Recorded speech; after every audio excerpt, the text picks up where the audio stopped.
Tennis is the only sport that can be played at both a professional and competitive level, no matter what the surface is. The ITF, the official governing body for tennis, recognizes over 160 different varieties of surfaces, and that number is growing.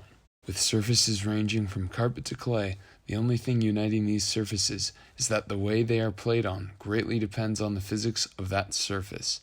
My article states that 99.5% of the time in tennis is just the ball traveling, the other 0.5% being the time that the ball is in contact with the racket.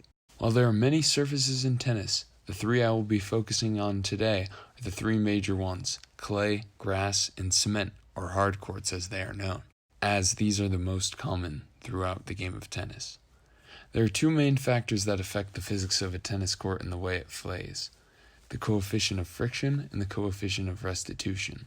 The coefficient of friction is the measure of how fast, how much velocity, the ball goes directly after bouncing off the surface compared to the ball's original speed. According to ITF experiments, a clay court is the slowest of the three courts in velocity, as a ball hit at 63 miles per hour will lose 43% of its velocity, slowing to 38 miles per hour.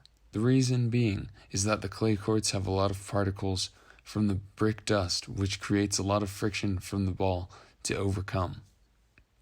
The coefficient of restitution is another way of saying how much bounce a court has. The level of bounce could be affected by a variety of reasons, from hardness to friction of the court. As for the results of the ITF experiments, the grass court has the lowest coefficient of restitution, with 0.75, while clay court has about 0.85.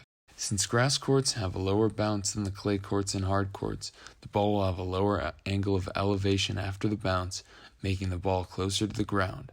Since a player in tennis must strike the ball prior to the second bounce, this lower angle makes the human reaction time for the grass court the smallest. Thank you for watching.